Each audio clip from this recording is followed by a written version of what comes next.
like to welcome everyone and I have 6 o'clock, and I would like to welcome everyone tonight to our USD 409 Board of Education meeting. And I'd like to call it to order with a moment of silence first for Mr. Paul Comark, who passed away last week, an amazing educator in our district for many, many years. Lots of fun stories to be told about Paul. Atchison Middle School colleagues will smile at some of these, and they remember what I remember, I'm sure. Everything from the Christmas Goose game for the faculty to students winning Nito Kino prizes. He had Nito, how many of you ever won a Nito Kino out here? There you go. They were things like old sports trophies or an old tennis shoe or whatever, but kids adored the prizes. But my favorite memory of him is teaching the kids how to predict when school was going to be canceled for a snow day. And it all was up to the slick meter. If the slickometer was at about 6, school wasn't going to be canceled. But look at that, those streets are getting shiny. I think Mr. Hayes just said that it was up to about a 7.8. If it gets to 8.5, we are out of here. So here's to Paul Comark, the wonderful stories, the wonderful fun he had with students and with staff, and especially to his slickometer. Thank you so much. And all the love in our hearts to his wife, Annette. Tonight, our first order is to approve the agenda as presented, and I would like a motion for that, please. So moved. Thank you, Sean. You have a second? I'll second. Thank you. Any discussion? Seeing none, all in favor, raise your right hand. Thank you so much. It passes unanimously. We have some reports this evening. And our first report is our Central School Site Council report with Miss Lindsay Hanson. Thank you. I told you to turn your mics on. I didn't turn my mic on. Thank you for the opportunity to talk about Central. It has been honestly a fun semester for me taking over at Central.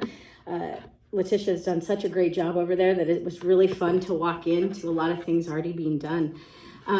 And so I really want to kind of talk about how we meet the 5 board outcomes and then a couple other things that we are doing this year. Except now I can't get the thing to work, so look at that. I get my iPad to work, and now I can't get this thing to work.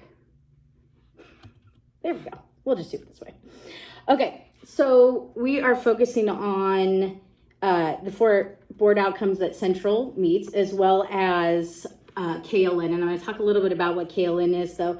But first of all, we do utilize our needs assessment, state needs assessment, and all of these things that we'll talk about come from that needs assessment.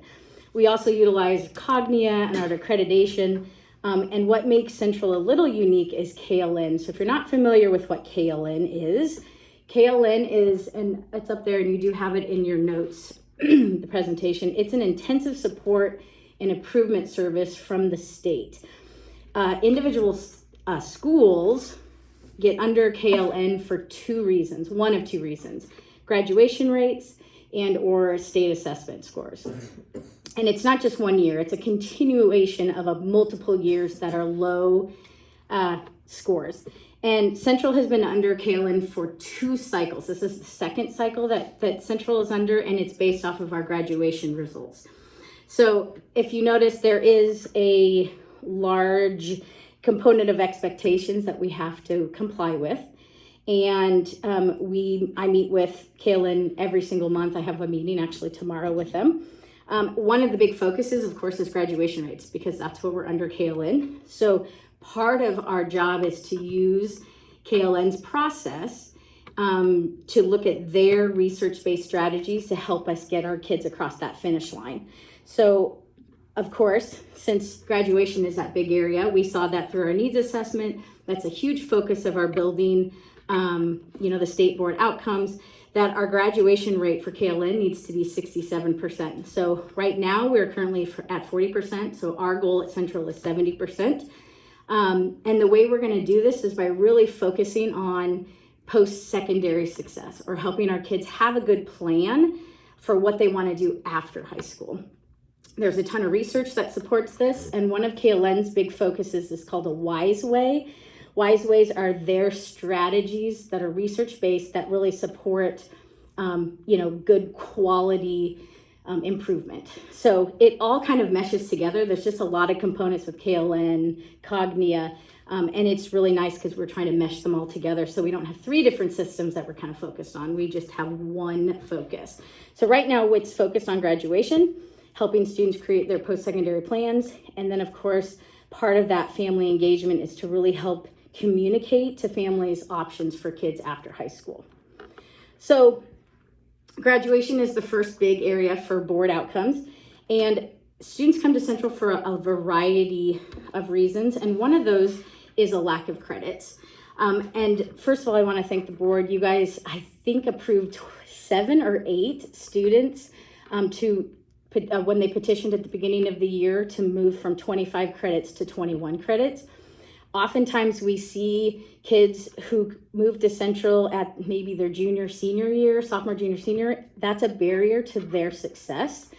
And, as one of our mission statements is, we want to try to remove barriers. Well, you're allowing our students to remove that barrier, or helping them remove that barrier by reducing their credits to the state minimum requirements. So the state requires 21, our district requires 25.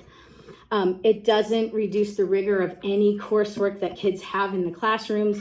The teachers are phenomenal. Of the 7 or 8, let's say 7 students that petitioned at the beginning of the year, 2 graduate at semester, 5 will continue with us and will graduate in May. The 2 that are graduating at semester have fantastic plans for themselves.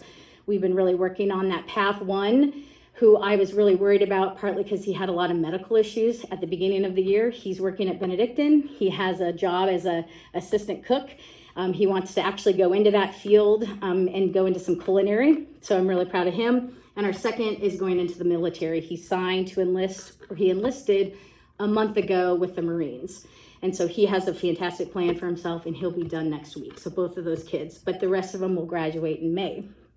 So one of the things that I will come back and talk to you also about within 21 credits is with the new state requirements, maybe asking the board to allow students to automatically have 21 credits as opposed to petitioning, partly because with their IPS and their individual plans of study, it makes sense to fall under 21. We're not ready for that quite yet because the new state graduation requirements they're out, but there's still some tweaks to them. So probably next semester, I'll come and talk a little bit more about that. But these are the other ways we're doing it: visible learning, our elective program, extended day, our IPS work, and our individual instruction every day. First of all, within graduation, we are doing a lot with visible learning. This quarter, really, we've been focusing on progress journals. This has been a really fun process for our teachers and our kids. They look at their grades, they pick a kind of a plan of attack for 2 weeks. They set goals for themselves. We're really working on persistence. We find that often when kids get in that hole, it's really hard for them to get out of that hole and persist through that challenge. So we're really working on what skills and strategies can you use every 2 weeks to help make that goal for yourself. And then our teachers are providing feedback on those particular goals and whether or not they're reaching their goals. So we're going to make a couple tweaks to this for second semester, and the staff want to continue this into next semester, which is really fun. Our seniors, this year we have 16 seniors. It's a lot of seniors. And so I really have tried to work on doing something special for them every month to try to continue to motivate them. I saw this working with high school kids for 18 years up to this point. That senior year it's a hard one for kids. They want to be done. They are not graduated yet. So they need some motivation. And so what we've been doing is trying to do something every month for them. So we did, if you noticed, we had a commit to graduate. All the kids commit to graduate in May or December. We have amazing staff at Central who just pick up the slack and do whatever needs to be done. I have one of our guidance center support staff wanted to make banners for our kids. So at the bottom of the picture with the 3 boys, that's one of the banners. So every kid from Central will get a banner when they graduate. It's kind of a gift from us. we had a para educator who is a phenomenal photographer. She wanted to take their senior pictures. One of the things I noticed that we have a lot of kids that either don't have the means or the avenue to get senior pictures. So we took them out into the community. We were at Forest of Friendship half a day. We were at the river. It was so much fun. And Maddie Lang, she's one of our paraeducators. She went with me and we took them out and we just had a really fun day. So every one of our kids, minus one, got a unbelievably fantastic senior picture. Families love it. The parents are like, can we use this? Yes, use them. So really just trying to do something that motivates them once a month. We also started this honorary diploma where each kid, when they graduate, they get to honor a member of the community, staff, a former educator, on someone who's helped them get to this point in their life. And if you notice, my favorite picture is Kelsey Martin hugging one of our kids who's been with us for quite some time. And without hesitation, he's like, Kelsey Martin, that's who I want to represent, or, honor. And everyone's bawling. Janet Smith was bawling. We were all bawling. It was just, it was honestly one of probably the coolest things that I've seen in my time in working with high school kids. So just really trying to motivate them to make it across that finish line. The other thing that is so cool, and one of the things, honestly, it might be my favorite part. I mean, there's a lot of cool things at Central, but Letitia started this last year working with the staff on the elective program. It is unreal. I sat in one class today where the kids were learning to sign, doing sign language to Jingle Bells, and I was like, oh man, this is really hard. So the way our elective program works is it's in the afternoon, and it's kind of two paths. One is more of like our social emotional electives or fun artistic electives, and then the other path is our more academic focused field trip electives, and those tend to be about 4 weeks. For instance, last Monday we went to the Los Bluffs Wildlife Preserve, and so kids that are maybe deficient in a science credit could take a 4-week elective and have science minutes that they could use towards their science credit, but it's much more intense. So this group, Leslie Smith had her husband shoot a duck. He's a hunter, and so every year when he does it, they take one and they bring it in and they show the kids the anatomies of the ducks, and then when we go to Los Bluffs, they get to see those particular things like in real life. It was phenomenal. Kids love it. The other pathway is, like I said, is more of the more fun, hands-on. We have art classes. We have a rock and roll class going on right now. We have a lot of Christmas crafts. Our kids are very artistic. I had Sarah Beckus, who is down here. She's the shorter one in the left picture at the bottom. She went and presented our elective program at Wichita at the KASB Expo. She did a phenomenal job. And one of the things that came out with our student council was they love the elective program because it offers a lot of social emotional supports that most of our kids need at Central. It allows them to kind of experience things that they don't normally get to do. We have a cooking class where a lot of them don't really get to do some of those things. So this has been a really fun thing to observe, and the staff plan it all. They do everything. It's pretty mind-blowing, honestly. So our next board outcome is post-secondary success, and post-secondary success rate is the percent of high school graduates who have either earned an industry-recognized certification or higher education degree, or continued their education 2 years after high school. And so we get a percent of how many of our kids, Central High School or district-wide, move into something post-high school. And so military is not one of the things that the state says is, they don't use that in their success rate. Well, the high school and Central has added that because we do have a lot of kids that go to military, and you have to, if you want to work your way up, you have to do some high level academic support. So I don't have specific numbers for Central, but I wanted to show you where our 16 seniors were going at this particular time. So we do have 2 going to the military. We have 7 at Votech. We have 6 going directly to work. One of those directly to work wants to move into something post-secondary now because of the work he's doing.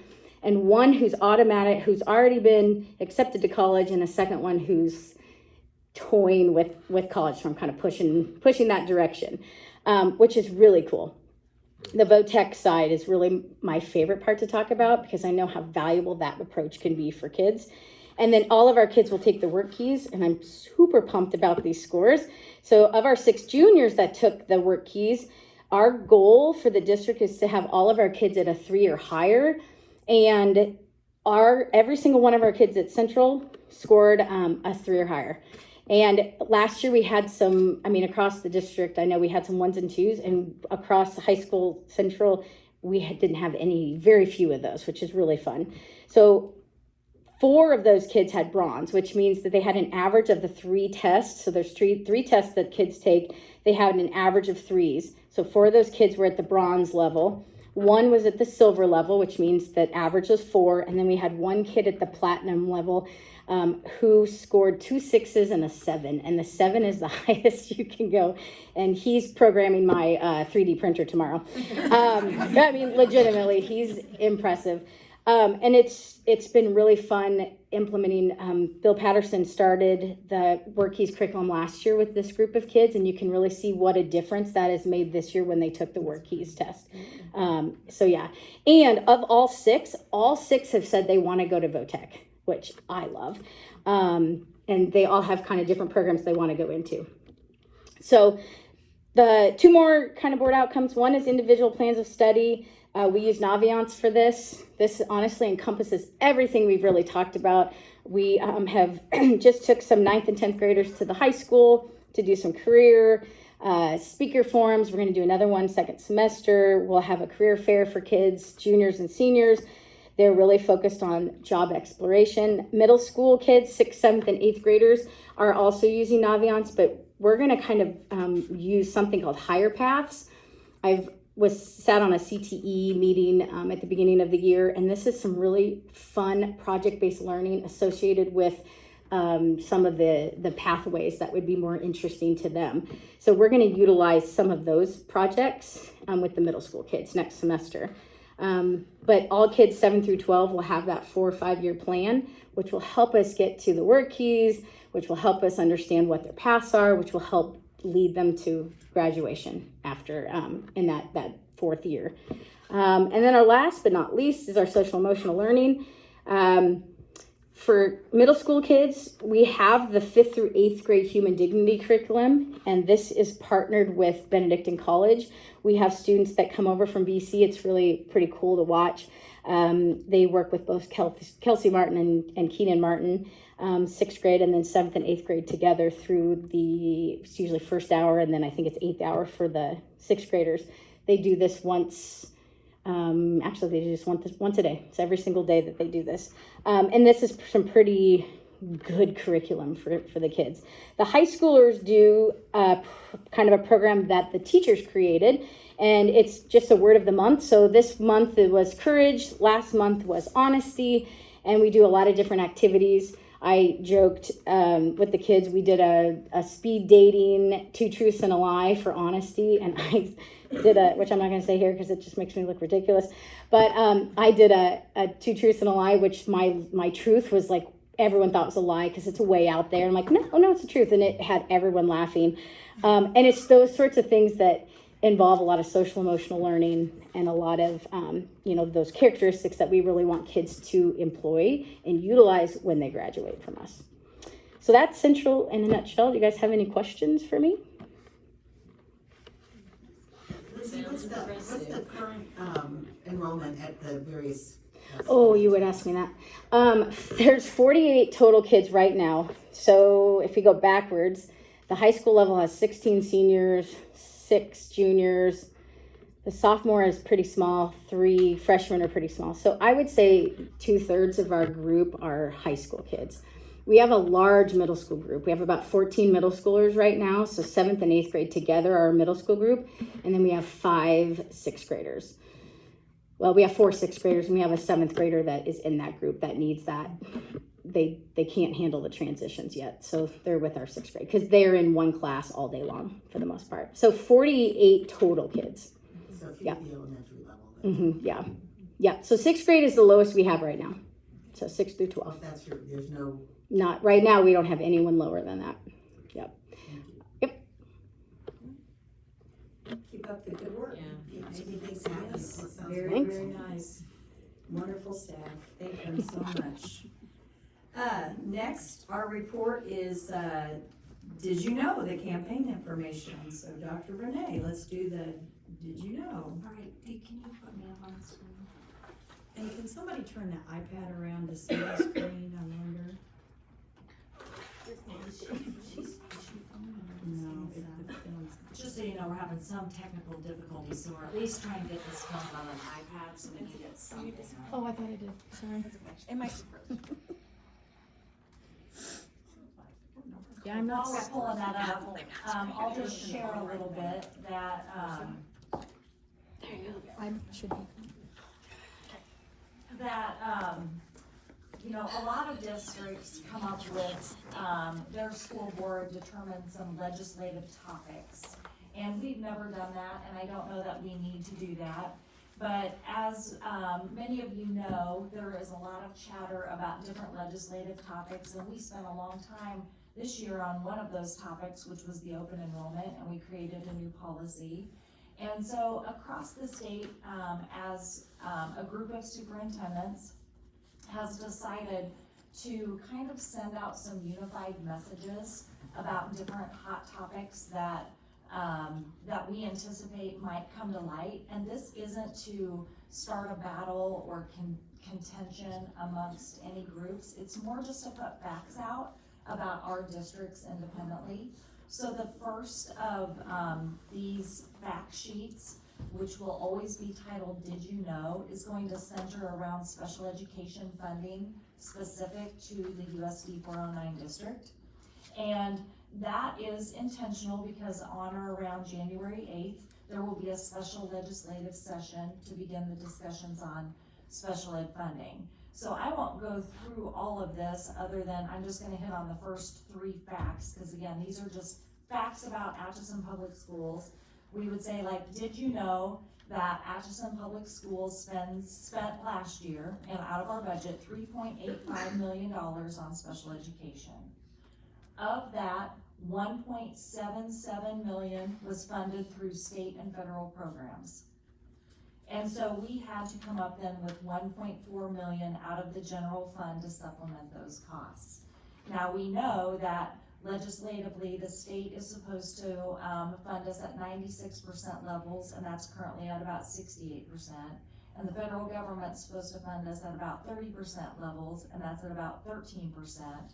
So if you took those extra 30 to 40% of funding, that would be less that we needed to supplement out of our general fund. So when you hear some of the facts about, well, we really do, you know, these are tax dollars, so essentially you are paying for special education services, you can twist it that way, but the law specifically says 96% of excess costs need to be funded, and that isn't happening. So we're just trying to put the facts out as to how much we spend, what our programs look like, the percentage of students we have, and then we added a back page. This will be different a little bit than what other districts are putting out, that, you know, we are having success with the amount of special ed students we serve, and think of the success for all students if that funding was there. So every 2 weeks, a new Did You Know fact sheet will be coming out from the state, and I just kind of wanted to share that with you. And so the goal is on a certain date, every district will be putting out their Did You Know fact sheet. And this will be the first one of our district that will be going out on or about the 20th of December. And then after that, we'll come out with some different Did You Know. So I just wanted to make you aware that our district's gonna participate in just getting the facts out about our district and how we incur expenses. Any questions?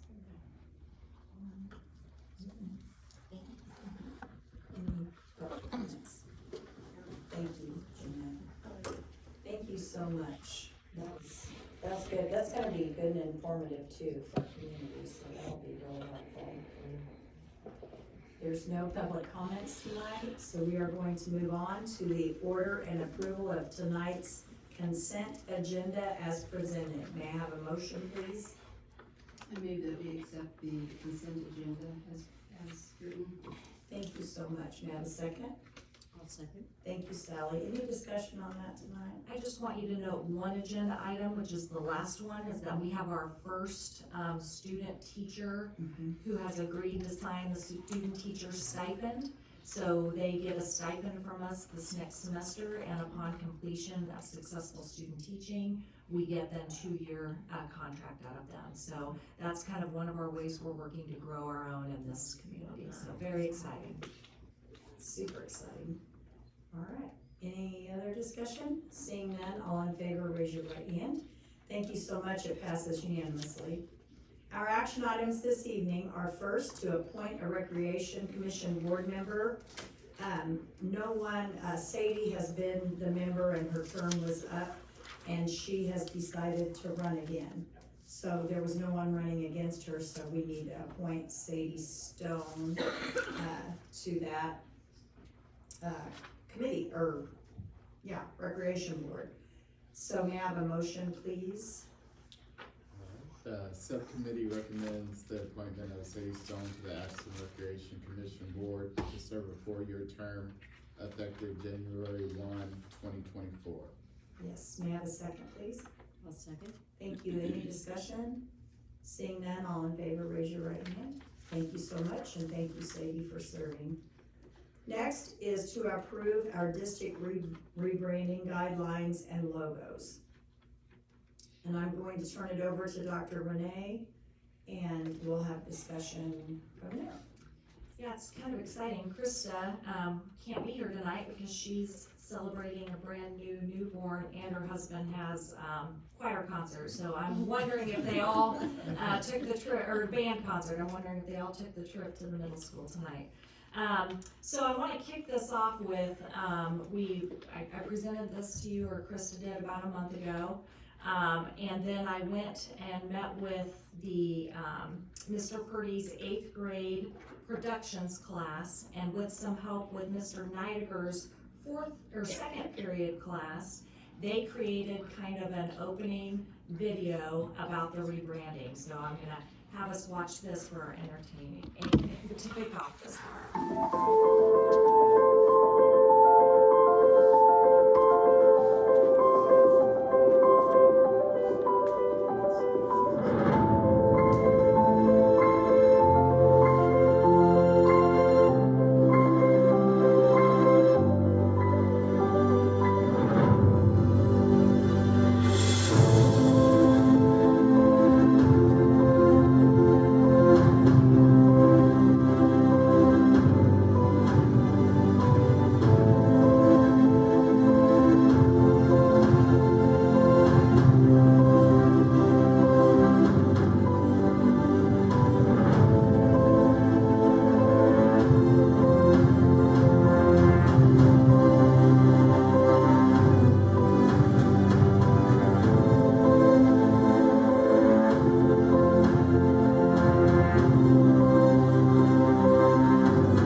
about that video is it is showing that our history and our culture are still important and not being erased. It's just evolving and developing, and I think that is exactly what rebranding does.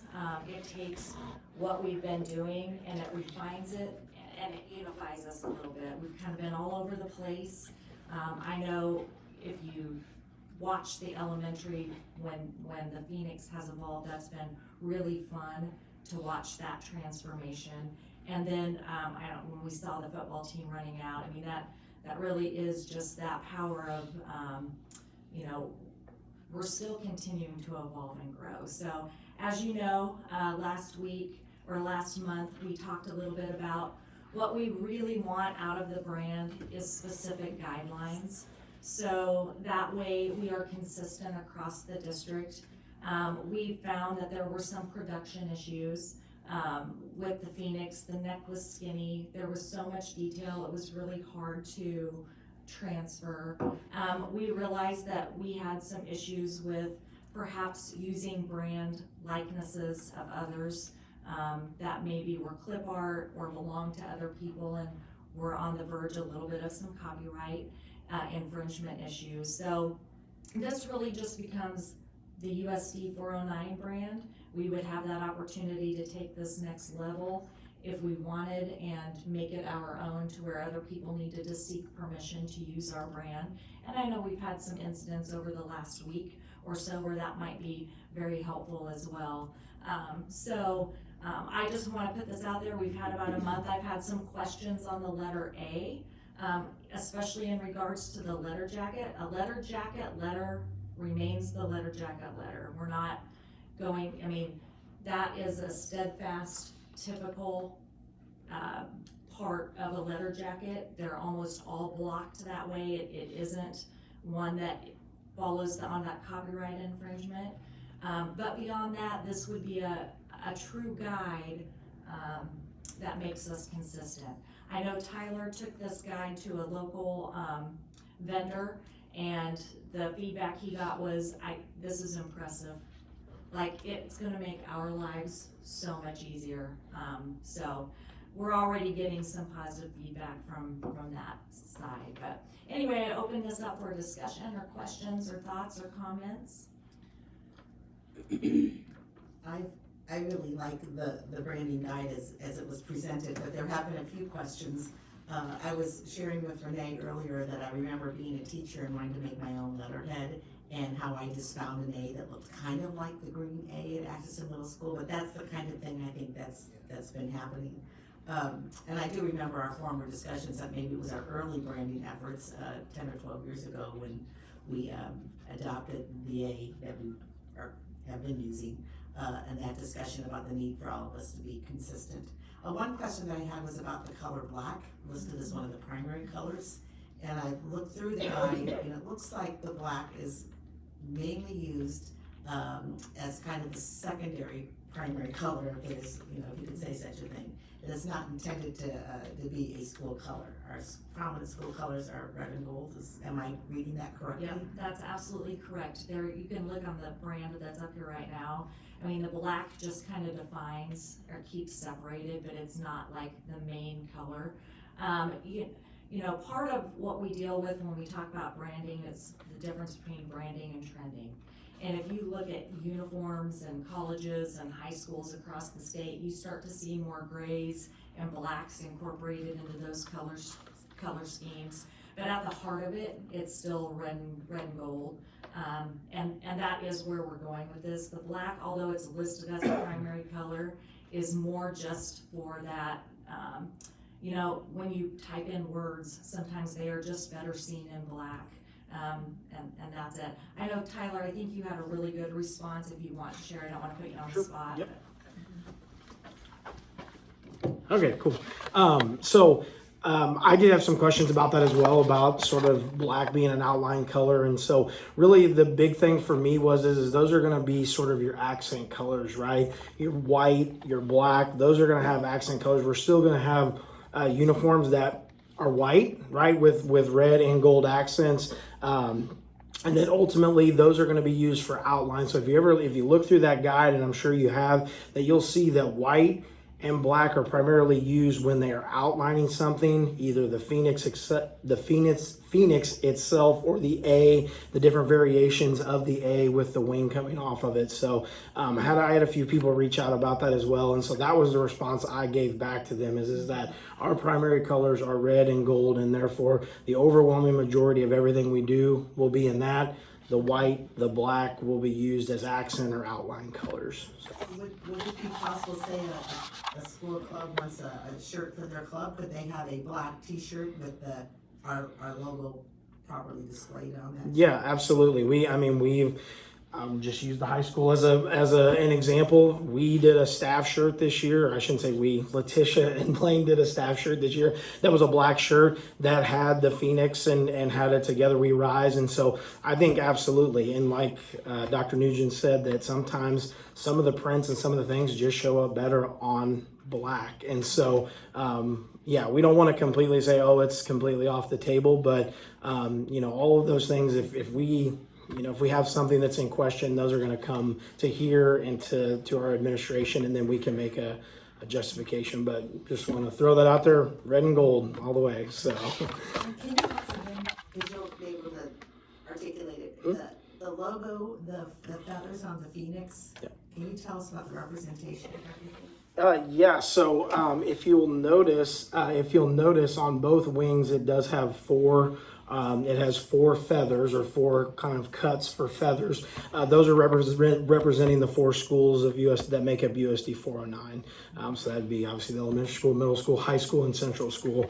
And so there's little kind of hidden meanings like that in there that I think make it a little bit more special than just, oh, this is our new logo, right? There's something that pulls us once again all together. I think unifying our mascot was that first step, and now with a rebrand of this, it really encompasses all of our schools once again as one community, one district, all moving in the right direction. So.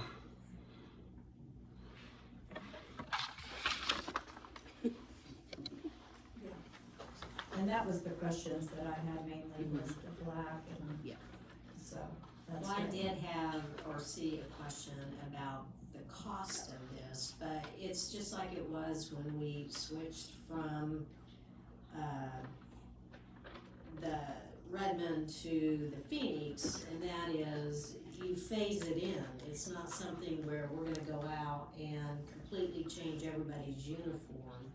We have so many sports every year that get new uniforms, and so it will continue on schedule like that. So the cost, and then we get a plate or something where we produce our own letterheads on things, and that's not a cost that we go out, and maybe you can explain. Right, our letterheads now are all digital, so this now will just be a digital form that we use. In fact, that's the one thing that Krista did, was she created letterhead templates, she created business card templates. Like, I'm not gonna go out and reorder all new business cards until mine run out, but when they do, then I'll move over to this template, so I'm not gonna go and incur an extra cost.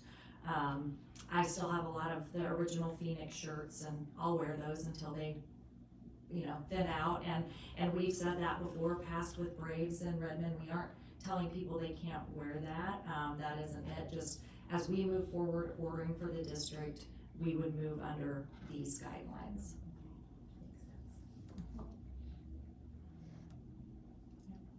Any other discussion? Well, I really thought about the whole rebranding and how often I see that. I think as we've, in the recent past, have gone into digital marketing, how important the unified branding is. I just think about Atchison as some of my other projects when I have to get ads for things, or just working with the college or whatever it might be. Everybody's gone through rebranding. Yes. But I do think it gives us a chance just to identify ourselves and allow our marketing strategies to represent who we are. I really like the package. With that, I would ask for motion to approve the district's rebranding guide as presented. I move that we accept the branding guide as presented. May I have a second? Second. Thank you. Any discussion?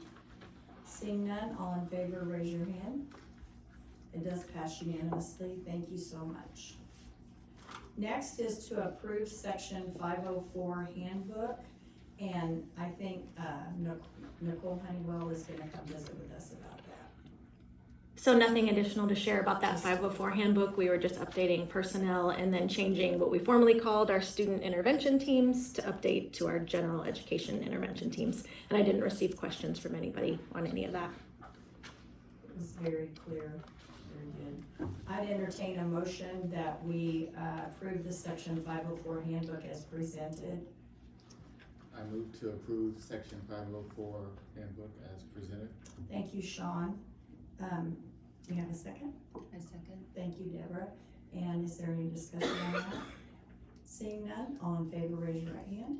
Thank you so much for your hard work on that. Next is to amend the previously approved bond election. And I will let Dr. Renee speak about why we need to change the date. Yes, so at our last meeting, we approved a bond election for February 6th.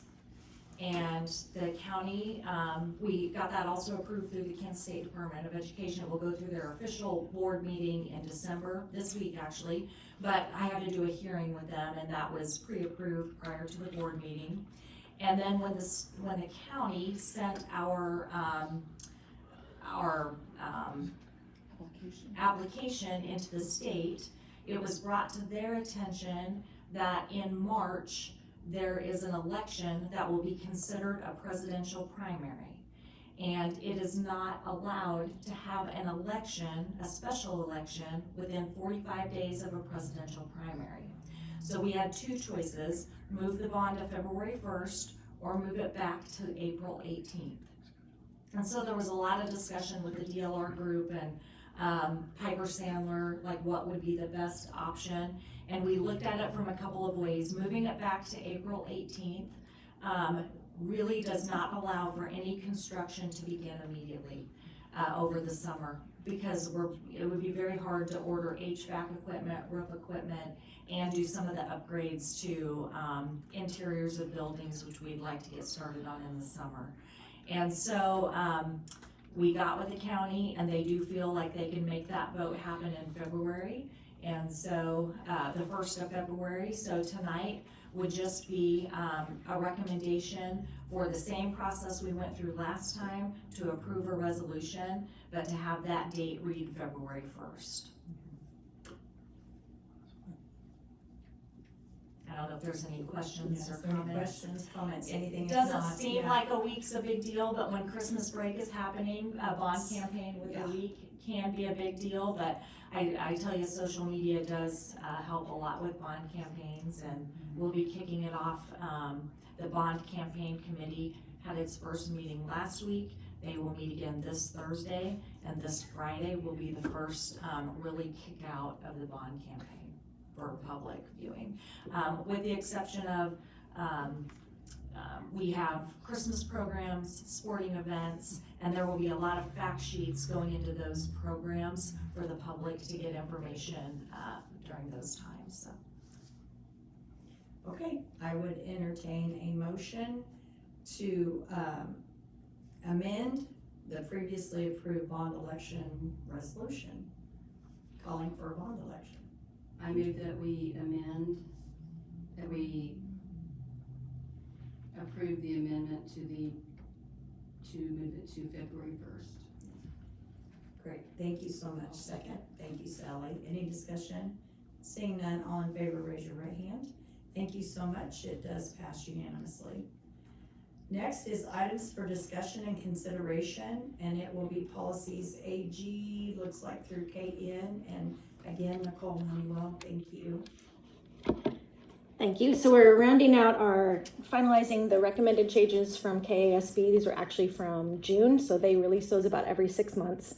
And these policies were sent to the policy committee on November 21st. Of course, that's always our first step when we look at possible adoption of policies. So I'm just going to run through each one, a summary of what those changes are, and then you'll have time before next month if you have questions. The first one, and a few of these are required by state law, but the first one is related to closing of school buildings.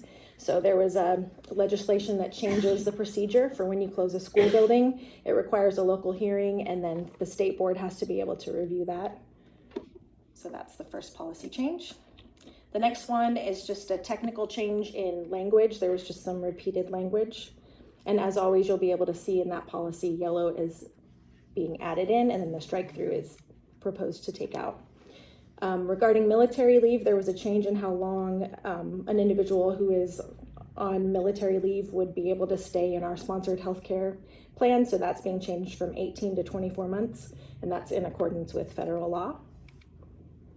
Then there's a policy regarding the reduction of teaching staff, and we do currently address that in the negotiated agreement, but this just adds in some of the policies within state law if we didn't have that in the negotiated agreement. So the first line literally says, unless otherwise provided in the negotiated agreement, here's what you would follow. And that's currently addressed in Article 4, which is personnel, letter G, reduction in force from our negotiated agreement.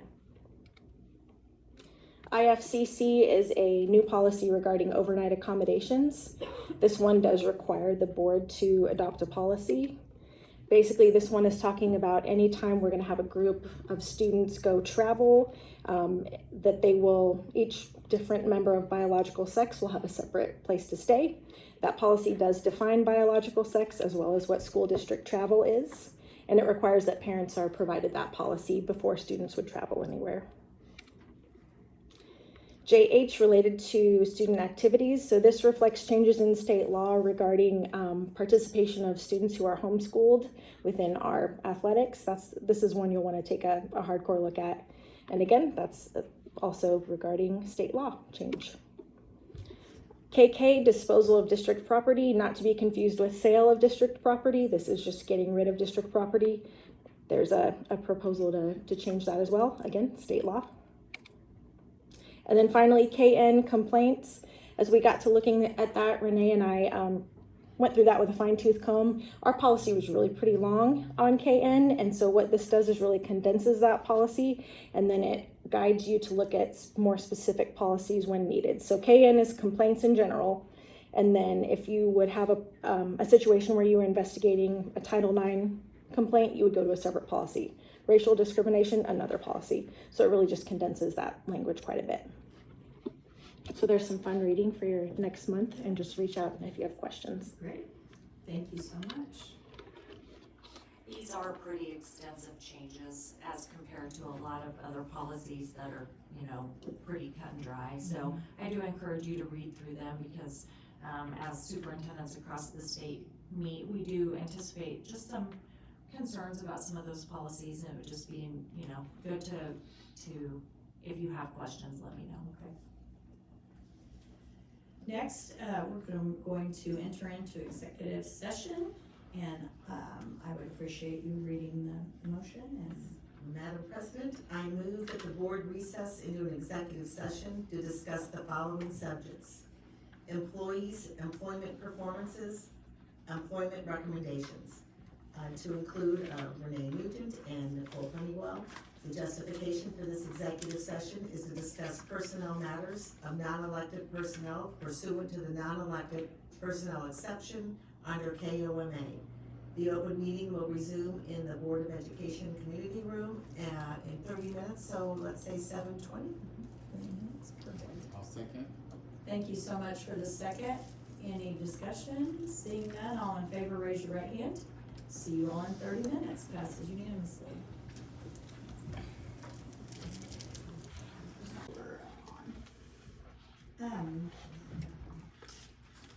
Personnel.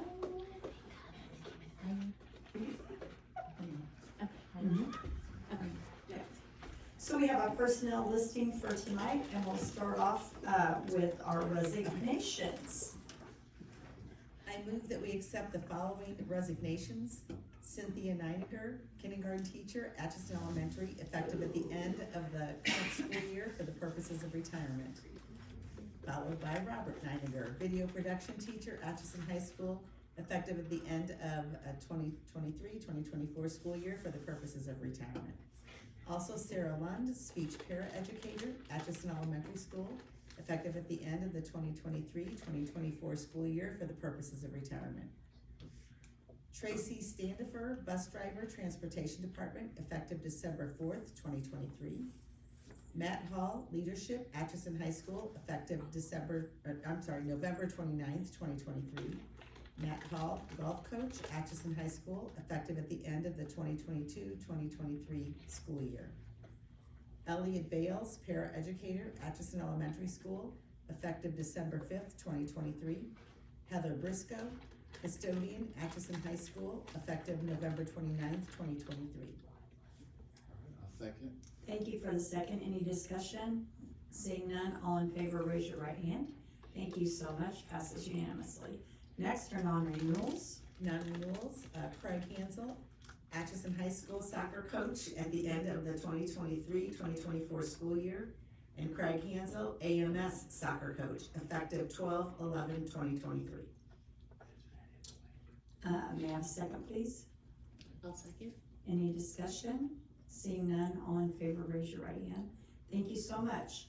Next, 2023-2024 employment recommendations. I move that we accept the following employment recommendations. Nikki Martin, paraeducator, Atchison Elementary School, effective November 17th, 2023. That's 90-day probation pending background check. Elliot Bales, paraeducator, Atchison Elementary School, effective November 17th, 2023. Heather Briscoe, custodian, Atchison High School, effective November 28th, 2023. Stacy Luffler, food service worker, floater, district, effective December 11th, 2023. Tabitha Bird, bus monitor, bus driver trainee, Transportation Department, effective January 4th, 2024. Elizabeth Woodcock, paraeducator, location to be determined, effective January 4th, 2024.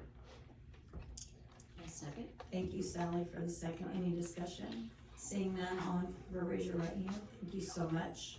Passes unanimously. And our transfers, We have one transfer, Deja Coleman, 5th grade teacher, Atchison Elementary School, to 7th grade core teacher, Atchison Middle School, effective January 3rd, 2024. Second. thank you, Sean, for the second. Any discussion? Seeing none, all in favor, raise your right hand. Thank you so much. That is the end of our personnel. And tonight, we have a special recognition moment. We would like to thank you, Mary, for all you have done for USD 409. We wish you the happiest of retirements. You have been a joy to work with, and we wish you well in all you choose to do. Yeah, you go make a presentation.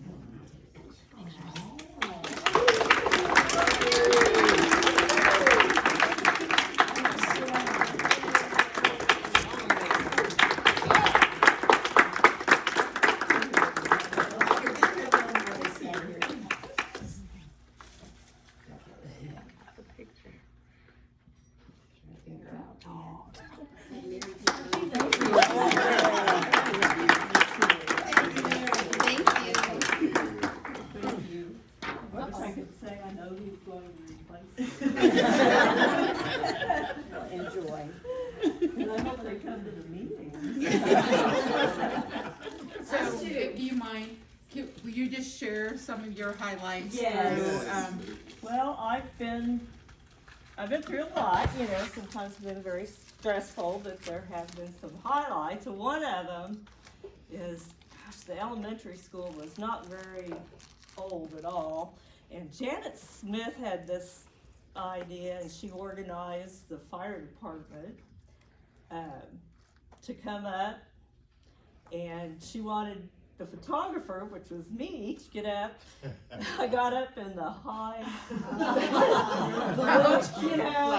the high basket, and she figured out that all the kids, the whole students, that'd be probably 800 and some kids, form a peace sign. Oh, wow. And I was I was the one trying to get them all in the camera lens, you know, but we did it. It was very cold. It was like November, I think it was Peace Week or something, you know. But we did it, and I know Ted Kraft was up there, and I just felt that. So that was really a highlight, you know. Yeah, I used to go to a lot of assemblies, and that was fun. Some of them were very interesting, you know. And, When there were lots of you were able to be at all those yeah, things. so, but you know, I've gone through several superintendents, you know, several controversies, you know, and you know, weathered through, and you're still in existence. So that's a good thing, you know. Yes. So, Mary, you were always fair, thank you. and that's the most beautiful attribute that I could ever say to someone Well, in your shoes. thank were you, fair, you know, I and that's appreciate just- it. That's just the way I had to. I just kept my eye on the ball, you know. That's the way Yeah. I tried to ride it. It doesn't matter what my opinion is, you know. That's just the way Well, we it is. expect to see your name on the ballot for school board in the future. Well, I don't live in 409, so, but you know, it's been interesting, you know, with school board. I learned a lot, you know.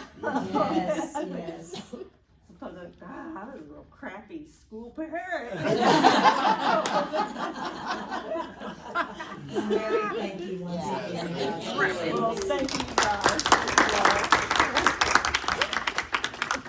And with that, my friends, I'll call for adjournment. So moved. Thank you, Matt. I was second. Thank you, Randy. All in favor? Thank you so much. Let's go say hi to Santa.